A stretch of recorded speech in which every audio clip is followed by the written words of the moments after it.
Hello everybody and welcome to the video. My name is Midway and I hope you're having a wonderful day. I sure am. So today I want to bring you the update to the guide about Archer and what I'm doing right now with my build and what I would recommend you to be doing with yours. God damn, is that an upgrade?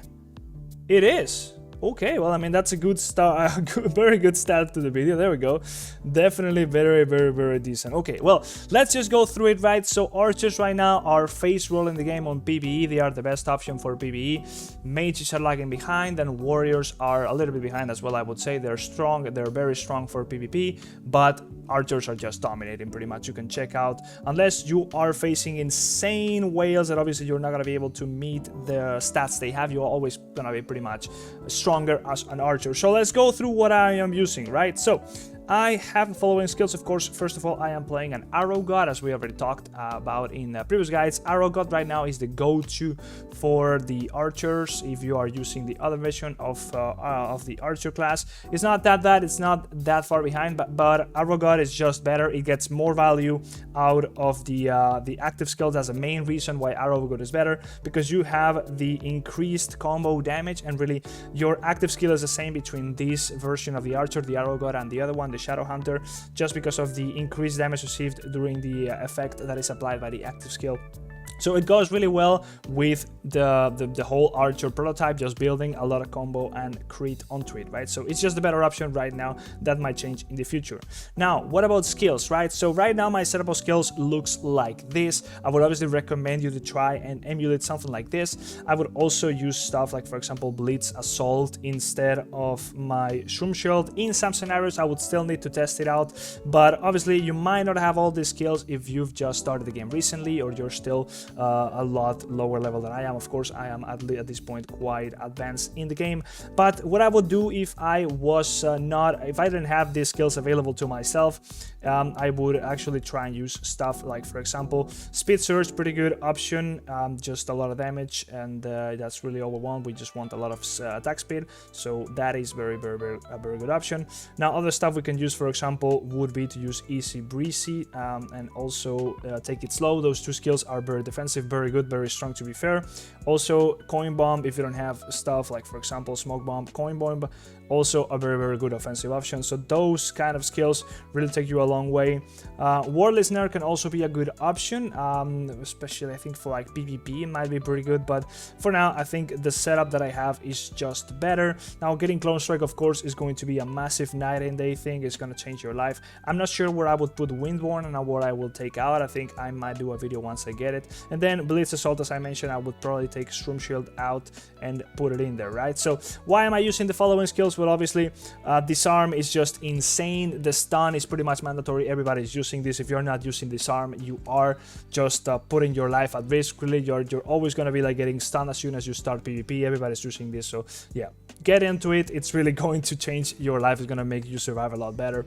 Now, obviously, Shroom Shield has a low cooldown. It has a 20% of your max HP as a shield, so that's going to take you just a lot further. It's going to allow you to survive a little bit longer. Smoke Bomb, insane damage increase. It's pretty much insane. If you have it, use it. Clone Strike is going to save your life. It's going to do a whole lot of damage for you. It has so many combinations with other stuff. We'll talk about that later. It is insane. Definitely want to be getting Clone Strike as soon as you can. It definitely changes your life. I'm not even joking. It is the best skill in the game, at least for now.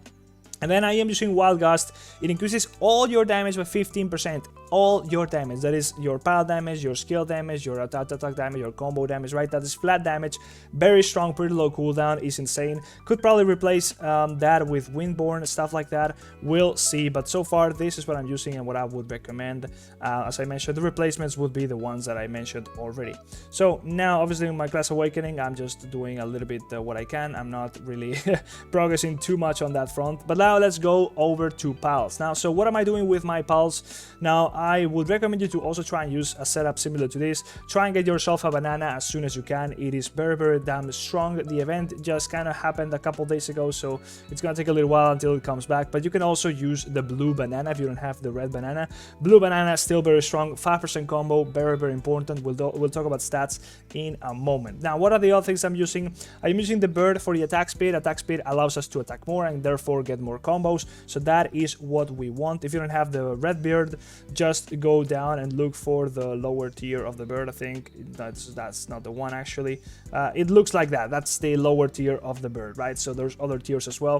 Now I am also using the sprite, in this case called the Snow General, just for the sake of reducing the enemy's attack speed.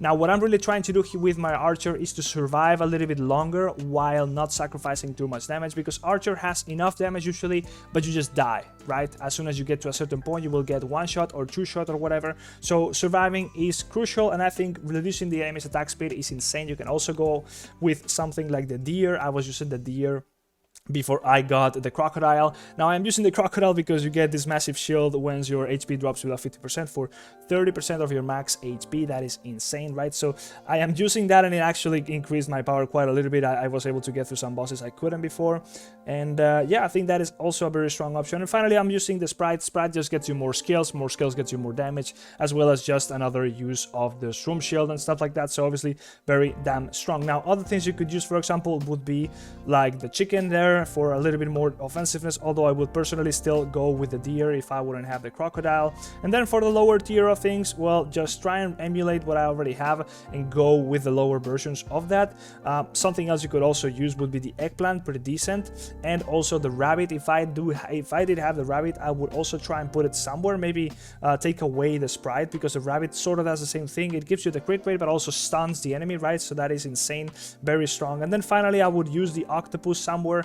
I'm not sure where, if I would take out the bird. Probably would take out the bird and just put the octopus in there. But yeah, those would be the pals that I would look to use as an archer. I think there's not that many other options that would be that great or worth mentioning. So let's cover stats real simple. You want to have a lot of combo, as much combo as you can, as well as crit rate, right? Those two are your go-to stats. You don't want to take any other gear piece unless, right, if it doesn't have combo or crit rate, just cancel it. You don't care about it, right? There is cases where you might get a massive upgrade in terms of stats. Maybe you get a higher tier piece, but if it does not have either of those two stats, just don't even consider it really. Combo and crit rate are extremely important. Now, don't really care too much about the raw stats. The stats that you want to, the secondary stats being those, as I mentioned, crit rate and combo, make such a massive difference. You will start noticing immediately. As soon as you get a little bit more of the right stats, you will see your damage just skyrocket, right? So just go for those two things, and then after that try and look for some evasion, and then try and look for maybe some stun. Those two would be your go-to after that, right? So as you can see right now, I have massive stats. They look pretty damn insane, right? So let's cover a little bit more of that. So let's get into the relics. Now in the relic section, you might see that I am using the crit rate mask, and that is because I have so much combo. I kind of want to get a little bit more crit rate. So yeah, I want to keep my crit rate not too far from my combo, maybe 40% as I have right now. I would like to have it a little bit higher, 50%, but I still need to get some more of the right stats on my gear, right? So try and use that, either the crit rate mask or the combo mask, depending on what your stat, how your stat balance is doing. So that's really your go-tos here for the green mask. When it comes to the blue, relic, I just try and use the kite. To be fair, I think it's the only one that's worth it. It just does more damage, really. The other ones, well, it might add a little bit of damage if you're using the chicken or the sprite, but I think the kite is really just the only option to consider there. Then I am using here the snow sprite. Actually, what is this one? Yeah, that's actually also for the sprite. Now for the snow sprite here, since I am still using him, I am using the snowflake, simply a little bit of damage from him. But if you're using your cactus, for example, could also be a consideration if you don't have other options really, but I wouldn't really use the cactus, to be fair. The other options here, octopus and stuff, really I don't have it, so to be fair, I don't really think this would be a good option either. Just a little bit of attack speed on him. Then the cat and deer, to be fair, the pile damage is not our greatest anyway, so we don't really care too much about it. And if you are using the panda for some reason, this could be a good option. But to be fair, the sprite is insane, it's very damn strong, so I think you should always try and be using the blue snowflake together with it. Then what about the book section here, the yellow tier relic? I would always go with the immunity book when it comes to PvE. That survivability, those 3 seconds of immunity is insane. Always use that. And when you are just going for damage in PvE, if you don't care about surviving, then I would instead use the Beast Hide book here for the 20% more damage to bosses. And if you go to PvP, just use the red book, really. There's not too many options here, to be fair. And then what about the orange one? Here is where it gets a little bit more interesting. So right here we have extended duration of Disarm, Dazzle, and Smoke Bomb, right? So we are using, I think it's Dazzle, right? The one that stuns, whichever that is. There's one that disarms, obviously that's going to be Disarm. And then there is Dazzle, which stuns, right? So extending the duration from dazzled means that it goes from 3 seconds stun to 4.5 seconds stun. So that is an insane amount of time you just have to freely do stuff, right? That's why if you're not using it and somebody else is using it on you on PvP, you're pretty much done. Then also extends the effect of Smoke Bomb, right? So Smoke Bomb is going to last for how much, however many seconds it does. And it's going to be increasing that by 15%. So it lasts for 5 seconds. The 30% extra damage bonus is going to go to 7.5, actually just, 7.5 second duration, right? So that is very damn strong. That is a very aggressive option as well as defensive. I think using this relic would just be the best option, to be fair. I don't think there's any other considerations here. Warded Snare here would be increased a little bit on the extending the effect duration, but I mean, if you are really going for some damage, I think you would still go for Smoke Bomb here.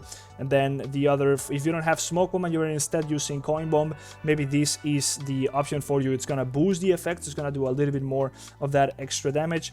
And then there is other things here, for example, a bit more defensive option here with Durian Bomb, Easy Breezy, and Take It Slow. Those are the defensive lower tier skills that I would also use if you're just not having those higher tier skills. Maybe go for this one. And finally, if you have nothing else, just go for this relic, which is going to increase your Room Shield's damage, which it doesn't really do too much damage, but it is something at least, right? So that is my rundown. Just try and go for the orange here for the time statue if you can. And finally, for the necklace here, the red tier one, if you have your Clone Strike, go for this one. It's going to do much more damage if you have your clone's going to do much more damage if you have this relic active on you.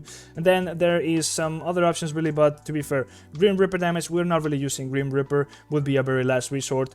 Blade Pierce and Wild Gust, I mean, I do have Wild Gust, but that's just a little bit of healing, not too big of a deal. Blitz Assault, I still have to get it, to be fair.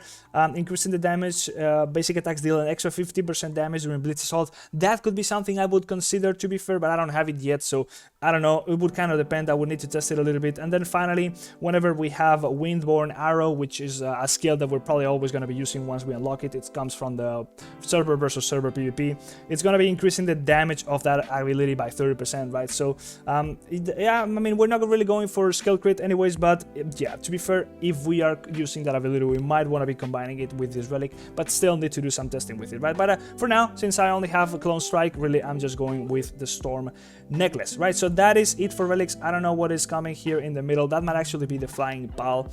Anyways, next up would be to go to my souls. Now, when it comes to souls, pretty simple. Just go for the combo damage and go for the crit damage bonus, really. As you can see, everything else that I have is just level 1 except for my extra HP. Just do it this way. This is the way to do your souls. Just focus on the ones you really benefit. In the case, as I mentioned, combo damage and crit, and the crit damage bonus. Everything else, just keep it at the highest tier you can at level 1, and just whenever you are like feeling a little bit weak, maybe you want to be spending some points onto the HP bonus. But to be fair, everything else just kind of useless. Don't spread out your levels. You can always sell or scrap or salvage your other relics if you want to just recover the amount of soul points or whatever you call the resource you invested into that, right? So if you want to recover it, just scrap it up. You can get the full amount back, and then you can also reset the level of the red soul by clicking on this, right? You can pay some diamonds and get everything back. So do that, and that will be a massive boost for your just overall power, really. It makes a massive difference. Now let's move to this statue here. On the statue, you want to be focusing on global combo damage. Just go for that. Go for the highest tier of global combo damage you can. It is insane. If you get a very high tier of global attack, it's also good. Some what is it called? The other critical, the crit damage increase is also decent, but go for combo damage. It's really all we want. Just want to be doing combos and increasing our damage output during that window when we use the active skill for archers. The melon drop is just gonna make our damage go insane. So yeah, go for the highest tier combo damage. By the way, just do one page, try and get that one to work, and once you have it complete, just start anew from another one and try and get those same skills, or I don't know, affixes, whatever you want to call them, but just at a higher tier, right? So I have everything S and SS right on this one, so I'll try and get everything at least on SS on this other one, and then as I level up, I'll do the same for higher and higher tiers. That is the way to think about your statue here, really. So that's, to be fair, pretty much everything I wanted to cover. I don't think there is much here. Everything else has pretty much already been talked about, unless I am forgetting something. Let me just check real quick.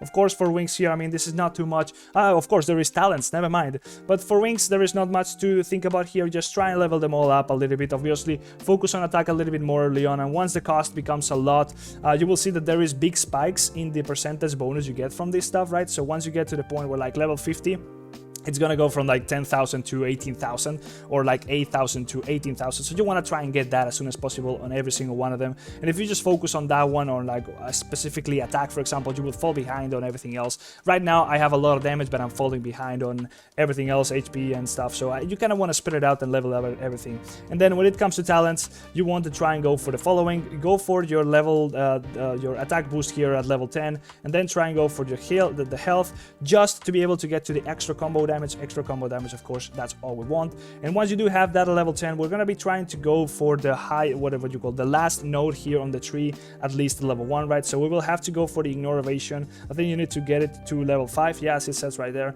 you need to get the previous one to level 10, but for the last one you can see upgrade available when all prerequisite talents reaches level 5, right? So you get this one to level 5, you get the last one, and then you can start trying to go for this one over here. Every 3 seconds crit damage increased by an extra 0%, right? So it can go up to 25%. You can also follow a similar path here with extra attack. You have basic attack damage, ignore evasion, and eventually you get to that one, right? So those should be your kind of like go-to on the tree. And now instead of going for the top section right here, once we do go to that, instead try and go for like Fury right here. So you can spend points on other trees. They are all independent from each other. So you can spend points here and try and go for things like this. For example, when HP falls below 20%, attack increased by 10%, and attack speed as well, and then crit damage as well. So that's all stuff we want. And this one is also pretty decent. After 15 seconds in battle, your attack speed is increased by 50%, and after 30 seconds, crit rate by 20%, and after 45 seconds, you attack by 20%, right? So that's all things that are beneficial to us. There's gonna be better paths for yourself, depending on what you want, really, but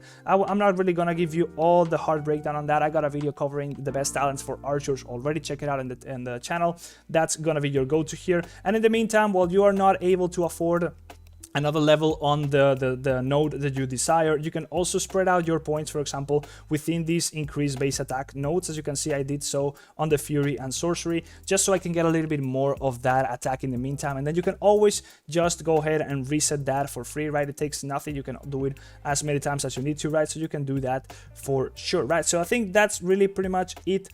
There's not much more customization that I completely I don't think I forgot about anything, to be fair. That's really all I want to say. We got the pals covered, we got the skills covered, we got everything else, to be fair. So yeah, let me know if I forgot something down in the comment section. To be fair, there's a lot to talk about, and let me know any questions you might have. Obviously, Archer right now, I think it's the strongest class there is. If you check your server, you will probably see just a lot of Archers. In the rank section here, we got somebody, I don't think if they went Archer yet, I think they did, right? So pretty much everybody's just playing Wind Crossbower. It is the go-to, to be fair. There's not much more to it, right? So yeah, let me know if you guys enjoyed it. Now, before you go, check out Aptoide. Now, if you're not yet doing so, Aptoide is basically a platform where you can download apps, Android apps. No, it doesn't work on iPhone, I'm sorry, but you can download apps just like the Legend of Mushroom, just like you would do through Google Play or the App Store. And then once you do so, you play the apps, in this case Legend of Mushroom, through Aptoide, you can start earning extra value for your money. So you can get bonuses when you make purchases that go from like 10% all the way up to extra 35%. You can scale that bonus up by using my code, for example, on the screen as well as down in the description. That's really gonna help me out, to be fair, if you do so. So if you enjoy the video, please do so and help me out. And yeah, you basically just get more value for your money. You get those bonuses when you make the purchases. You scale that bonus up by like participating in events that are going to be active within the AppCoins wallet at certain times, as well as just by doing more purchases that will get you higher tiers of the bonus. It can go, as I mentioned, with everything considered, all the way up to 35%. And then once you do have those bonuses unlocked, then you can use them instead of your actual money to do the purchases you want in the games for you, right? So that's basically, you can just purchase stuff for free with the cashbacks you got from the previous purchase, right? Pretty damn strong. I've been using it for a little while, and it's actually just helping me out because I just get more for the same money, right? So hopefully you enjoy that and you join me on that. Help me out as well. Check out the description there. There's going to be a guide on how to set it up on your phone as well as on your emulator on your PC if you're using stuff like, for example, BlueStacks. Any questions, also drop them down in the comment section. I'll definitely be glad to answer them to you. And yeah, hopefully you enjoyed the video. Like, subscribe, and I'll see you in the next one. Bye bye. See ya.